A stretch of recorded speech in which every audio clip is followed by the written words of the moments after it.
Coming up on Cruise In, presented by RK Motors Charlotte. At one point, this was just a good old Model A. And what we were trying to recreate was what a guy might have done in his garage back in the 50s. And this used to be a regular old Ford Woody. In my opinion, I saved an old car. Those are Henry Ford's cars. But this, A Henry J. Henry J. who?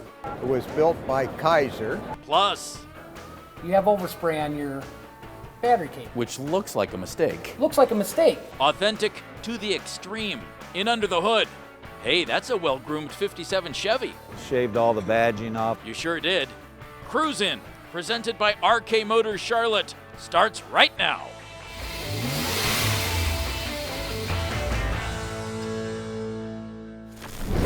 Hi everybody, welcome to Cruise In, presented by RK Motors Charlotte. I'm Jeff Phelps, and we're at one of the great annual events in Northeast Ohio. It's the Cleveland Autorama. It's been going on for decades, and I love the name Autorama. Rama. It makes it sound like a big time deal, doesn't it?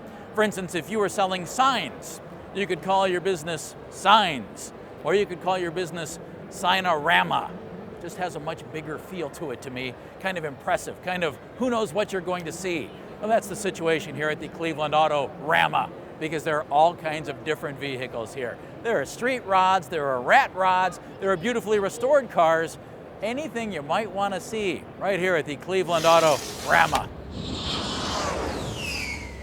David, we see a lot of beautifully restored, beautifully done cars here at the Autorama. We don't see too many done by 26-year-old guys. Yeah, That's some skill, young man. thanks, appreciate it. How'd this project come about? I ran into this guy and I happened to, trade a car for it, and I didn't have this intention to do all this to it, but 5 years later, this is where I'm at, You traded. I traded a car for this, and What'd you get for this? What'd you give up? Ford Focus. Oh, Ford Focus for a 64 Impala? Yep. I love Fords, but I like the 64 Impala more. Yeah. What did this look like when you picked it up? It was pretty clean, it had the original lacquer, it wasn't restored or painted or nothing, and I just got it, sandblasted it down, and started from there. What vision did you have for it? What were you thinking when you started to get into the project? I was going more towards a lowrider, low, shiny, a lot of bling, and it's there pretty much, I was gonna say, you achieved the goal. Yeah, I'm happy with it, and people are happy with it, It's not as low as a lot of lowriders. No, it could go lower. Are you? Well, right now it's sitting on regular suspension. I'm gonna air ride it soon, so. Are you? Yeah. When did you finish it up? I just finished it about a week ago. Really? Yep. So it's maiden voyage right here at the Yep, Autorama. first show, yep. What kind of response have you been getting from folks? People been coming up to me, just want to shake my hand. Did you do this car, and just wanted to talk to me, so. What'd you put under the hood? 350 small block with a 350 turbo. With lots of chrome. With lots of chrome. Yep. Now that you've done this, now that it's finished, or pretty close to finished, Yeah. after you lower it a little bit more, what are you thinking? What are you going to do with this, and has it inspired you to do another one? Oh yeah, I'm ready for my next one, and I'm gonna take this to every show that I can, from here on out. So, Well done. thank you. Eric, I don't think this is what Henry Ford had in mind for his 29 Model A. No, it isn't, but you know what? It's all Ford on it, so maybe he would be okay with it today. Maybe he might smile when he sees it. It certainly is a little different. What is it? How did it come about? And what were you thinking? Well, it's a 29 Model A two-door sedan, and what we were trying to recreate was what a guy might have done in his garage back in the 50s. So we kind of went with what was available from parts perspective and what kind of speed equipment was out in the early 50s that a guy could buy and put on his car.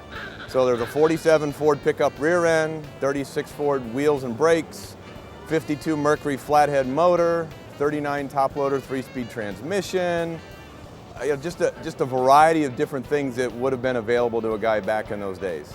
Who slapped it together in his garage? Exactly. So that means you do put it on the road, you do take it to events, you do drive it. We try, but it's not a fun ride. It's not comfortable. No power steering, skinny tires, buggy suspension. The roads in Northeast Ohio above 35 mile an hour, it's white knuckle. So it just makes for an adventurous drive is what you're telling me, Eric. It's kind of like a Gilligan's Island 3-hour cruise. You just don't know how it might be. So what was the toughest part of putting this together the way that you thought you wanted to put it together, just by using bits, pieces, parts that a guy might find that he could put together in his garage? Trying to put big items in small spaces. Getting the engine to fit in the original Model A part. Getting the steering column to bolt together without having to cut up the floorboards and the firewall. Putting the bigger rear end underneath without having to modify the floors. It just, one thing after another, it was just a matter of inches and quarter inches and 1/16 of an inches, and it was a difficult learning experience. It was fun, but I don't know if we're going to go do it again anytime soon. Bob, this is absolutely stunning. Thank you. And you did it yourself. Most of it. It's really sharp. Why a 1948 Ford Woody? I have wanted a Ford Woody probably since the mid-60s. I found one fairly close to home, and I bought it. And I still have that car today, but like a lot of guys, I'm great at taking them apart. I'm very bad at putting them back together. We found this car here in Hemmings Motor News as an unfinished project. A gentleman over in Chicago owned it. My wife and I drove over there a couple of days later, looked at the car, and I fell in love with the car. When I seen it, I thought, that's the car that I want. We gathered parts for it. We got a motor, we got a transmission, we bought taillights. We just bought a lot of parts that we knew we were going to use on the car. And I thought I could do the car in 2 years. I thought I could easily finish it in 2 years. The buddy that was going to help me just laughed at me and said, Bob, you'll never finish that car in 2 years. And he was right. It took us 4 years. But the car, I think any car builder, when you build a car, you set a bar, you set a level to where you want that car to come in at. And this car here actually exceeded my level. It come in nicer than what I had hoped for. It's certainly a vision, because you wouldn't think hot rod Ford Woody. They don't really go together. Not at all. Not at all. It's like a retro car. If Ford was to reintroduce a Woody today, this is what their Woody would look like. It's slick, it's smooth, it's low, it has all the flush-mounted glass. It's got the late model drivetrain, it's got air conditioning, and I still get a little bit of static from the guys that restore cars that claimed I ruined an absolutely perfectly good car. But in my opinion, I saved an old car. How's this for a combination? Warships, health insurance, automobiles. This was the first economy car they ever built. The story is next on Cruise In, presented by RK Motors Charlotte. RK Motors Charlotte wants your classic car. Let our consignment professionals take the aggravation out of the selling process for you. With an established international customer base, the RK Motors Charlotte consignment program has a 90% sell-through rate. Our top-notch marketing efforts have led to an average sale time of 87 days. We do the work, we do the marketing, we sell your classic for you at maximum value. Visit our website at rkmotorscharlotte.com. Now back to Cruise In, presented by RK Motors Charlotte. Bob, there's one thing you rarely see at a car show like this, and that's a guy who's the original owner of a classic car. And you're the original owner of a 67 Wildcat. Yes. Tell me the story behind it.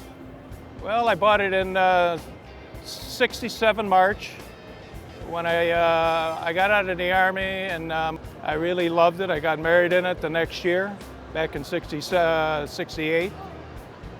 And I drove it for $100,000 for the first 5 years. 1972, I parked it. And then I got the gasoline started going up, so I got into another car and I just saved it. From 1972 until about 2000 it sat? Right. Wow. So 28 years. Yeah. Didn't have much damage over that time? No. You stored it nicely. It had a little rot around the quarter panel in the back and top of the skirt. How is the car different now than what it was originally? What have you changed? What have you kept the same? Nothing changed. Nothing changed other than the paint job, new chrome, and a new vinyl top. Other than that, it's just cosmetics, touching it up. Original interior? original interior. I had to repair that. Under the hood, everything pretty normal, pretty original? Pretty normal. Everything's original. Regular points. The engine's never, the block's never been out. The transmissions, the turbo hydro never been out 400. I took the heads off twice, once for bent push rods at 85,000. Bob, what's it mean to you It means a whole lot. to have the car that you got when you just got out of the Army? You were a kid in '67. Here it is, looking great. What's it mean to you? It means a lot. It means a whole lot to me. It's hard to explain what it really means, you know what I mean? It's got so many memories. When you're the original owner of a car, you can actually write a book on the history of the car and the memories that my grandmother used to sit in the car. She was an older Italian woman, and she really felt good. Well, Bob, it looks great. Congratulations. Thank you. Dick, I don't claim to be an automotive expert, but we've been to a lot of car shows. I've seen a lot of old cars. I've never seen a Henry J. I didn't know what a Henry J was until you explained it to me. What is a Henry J? A Henry J is a car that was built after World War II. It was built by Kaiser. Kaiser owned a steel company and built Liberty ships during World War II.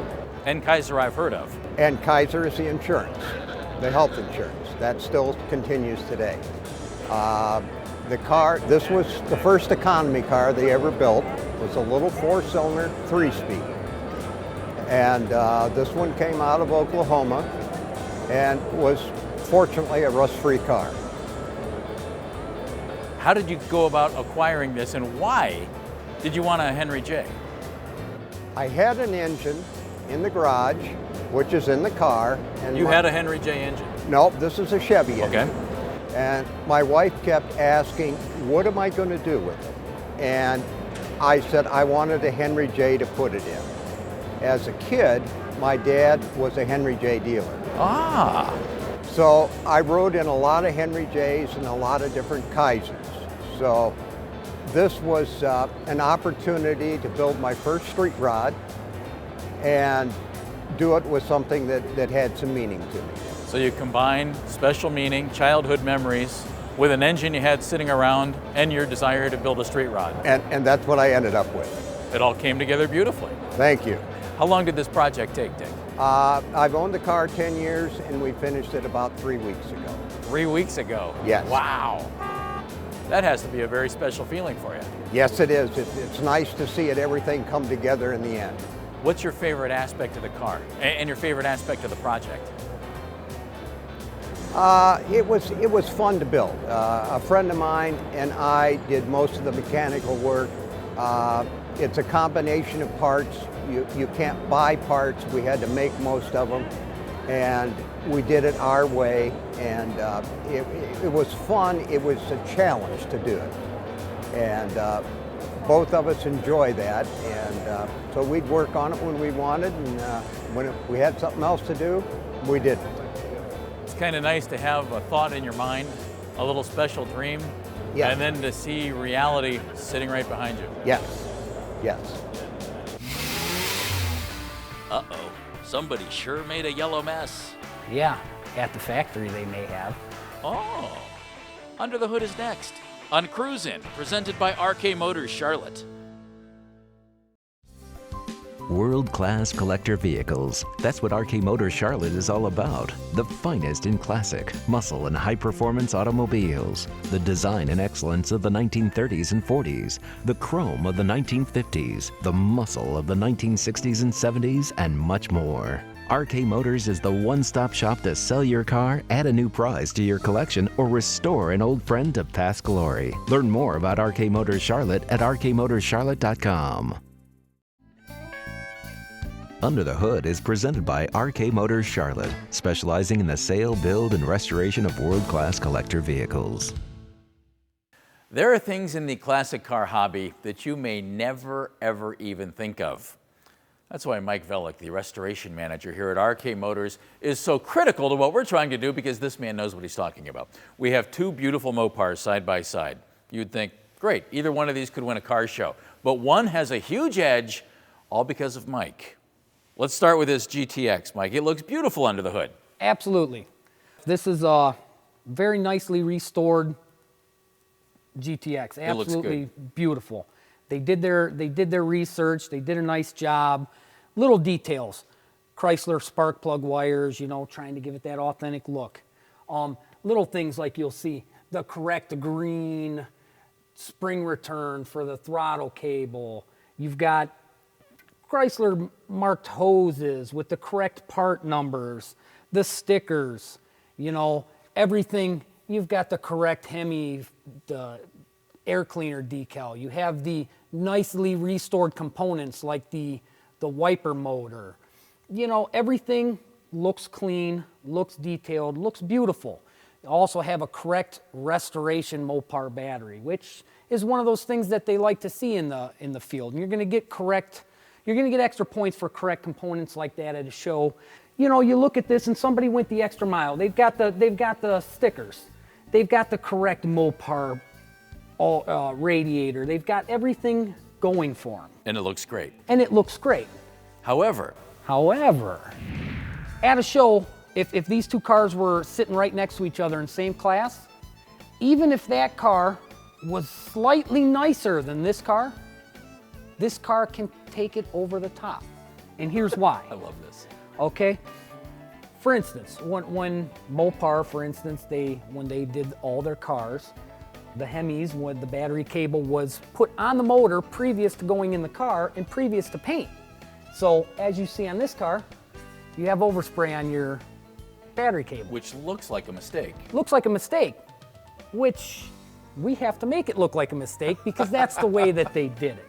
So there's extra points. Here on your head or on your valve cover, you'll see 3 inspection marks. Why are they like that? Somebody did their research. Maybe that inspector, that's what he wanted, so his manager down the line knew, yep, he checked his job off, perfect. You might think, oh man, look at that mess. Somebody spilled some yellow paint. Somebody spilled some yellow paint. Yeah, at the factory they may have. That is an inspection mark. Whatever that inspector's job was, maybe his job was to make sure your master cylinder lines, oh wait, no, maybe that was that inspector's job to make sure your lines were straight. Maybe it was this guy's job to make sure those nuts were tightened. Little tags. Here we've got the antifreeze. This guy made sure, oh, look at me, I signed my name, I checked it for the correct temperatures. Yeah, somebody wrote on our car. And did a grease marking for it. You know? Which is good. That is good. This is what these guys like to see. These little inspection markings, you've got your plug wires are marked. You have an okay for the paint. This was a paint inspector saying, yep, he put his paint on our paint to say our paint's okay. There's many different things that put this one over the top. And if you're restoring a car and aren't aware of this, aren't thinking of it, you'll think you've done a beautiful job, which you have. Absolutely. It just doesn't have the authenticity Right. of all the extra marks. And all that is somebody took that extra time to do their homework and do some research, which is out there. And Mike, the thing to me that's really almost funny, those stamps don't happen by accident. There are manuals that show you where those factory markings were. There are stamps that are manufactured to reproduce those marks along with the paints and everything else. These are some of the stamps that would have been for, we've got some GM, this would be for your Camaro, and it was a stamped P. This was the paint inspector. And you can actually go out and buy these. Yes, you can buy these through restoration companies, through the catalogs, online, anywhere. You know, B, that was the body inspector. The T, that was the trim inspector.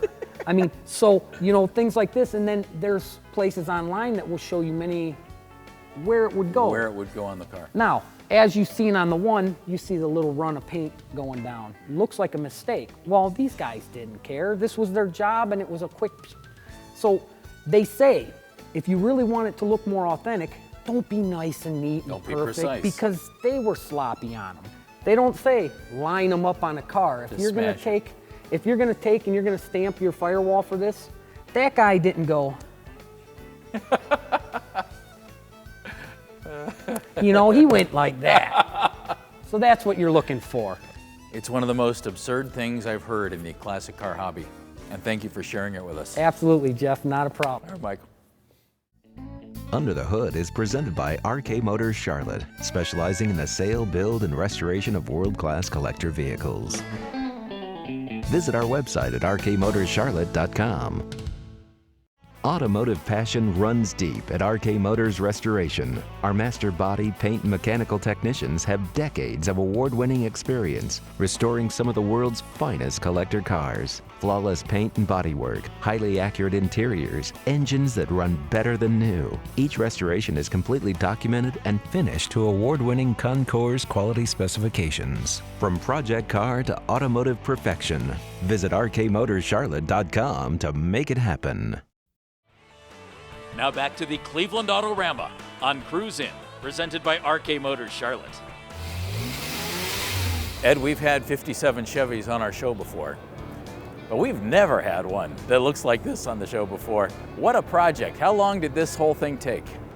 4 years off and on. I worked on other cars, and but it took about 4 years to finish it up. I started out, I wanted a custom chassis under, so it would bring it into the new millennium.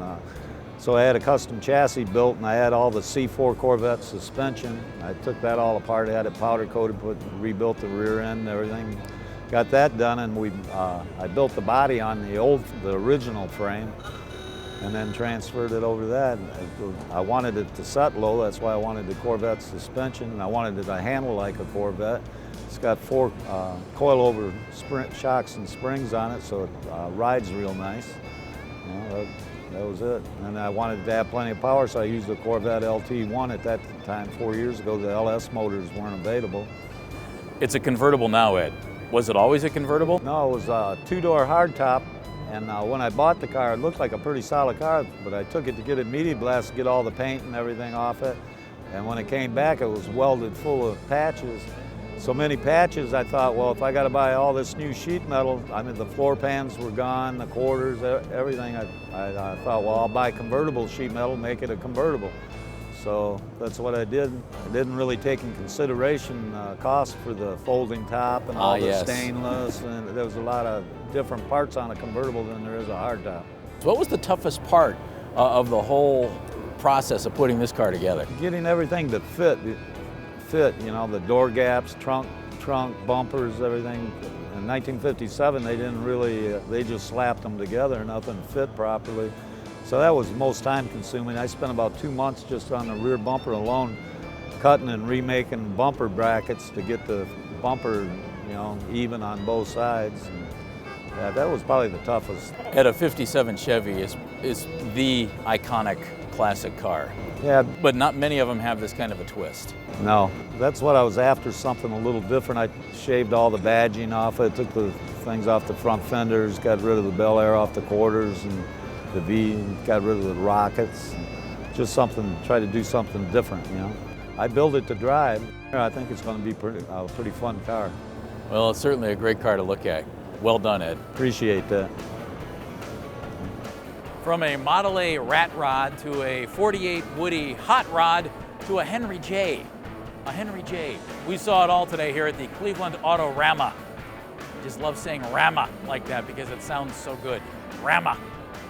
I'm Jeff Phelps. We'll see you next time on Cruise In, presented by RK Motors Charlotte.